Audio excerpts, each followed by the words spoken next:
Who likes bees? Despises bees. What if I told you bees have many benefits for our communities? Why has the population declined drastically? What can we do to better for our generations? Bees have helped me and my small farm in just the short years that we lived here, just by simple pollination. My name's Lori McNeil, and I'm going to talk to you guys today about the decline of bees, why we've lost so many, some things that we can learn from bees, and what's going to happen if we don't start taking care of them. So first of all,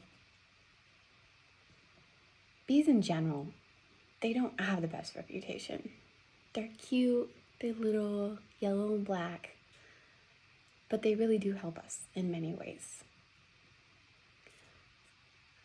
So we've lost so many colonies of bees. Who do we have to blame for this? We are just going to blame each other for it.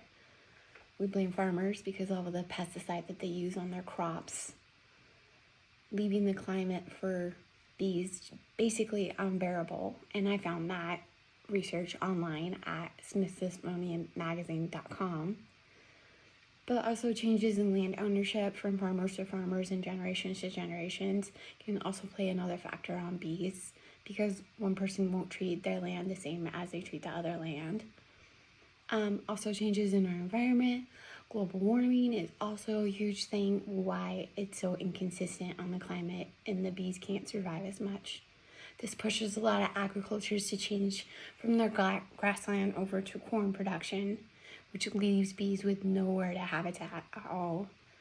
Natural disasters also play a big part of why the bee colonies are so bad, because what's called is the colony collapse disorder, and I learned about this in what's my honeybee biology and beekeeping book that I got from the Ligurian Library, and that's by Karen and Connor.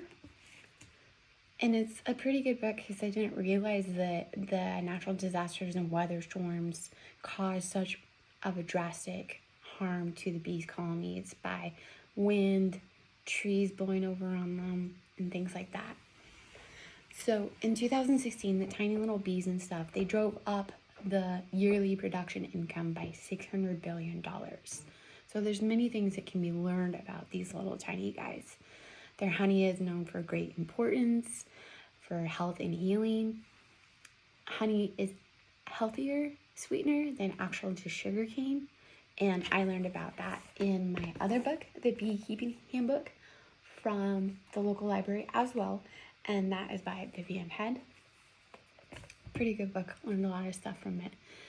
And collecting nectar is also something that's very important for the bees. They collect it from our plants when they're flowering and they're at the end of their bloom.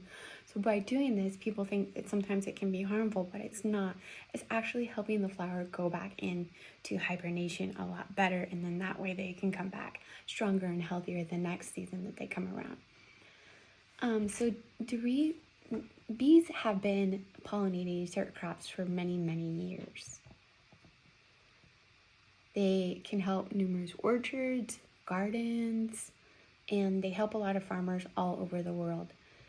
Personally, for us, they help our orchards here in Cove by going out to the cherry fields and pollinating as much as they can, and then that way our cherries come back stronger and sweeter and juicier every year. So roughly about 23% across the U.S. has declined from 2008 to 2013. What's going to happen if we don't start taking care of our bees? So I've personally bought some bees off the internet that are strictly just for pollinating to keep my garden nice and natural. I know that by planting local flowers and stuff to the natives to our surrounding, it can help a lot. Using natural pesticides, I learned online from ecc.gov with insects and spiders, that can help a lot. And also technically being a lazy yard worker can help quite a bit, because you can leave your weeds out and they can pollinate those a little bit more. And then you can also leave your leaves out, and that can give them hibernation where they actually sleep and stuff underneath. So Basically, we can help them stay safe, and they're good sources to our food and our homes. Helping these tiny guys will help us, and it will help our future. They benefit our communities and the longevity of our communities. And we need to be a good example to our younger generations by taking care of our environment. So we've talked about why we have lost so many bees, the things that we can learn from these bees, and what's going to happen if we don't start taking care of these bees. Thanks for your time. Bye.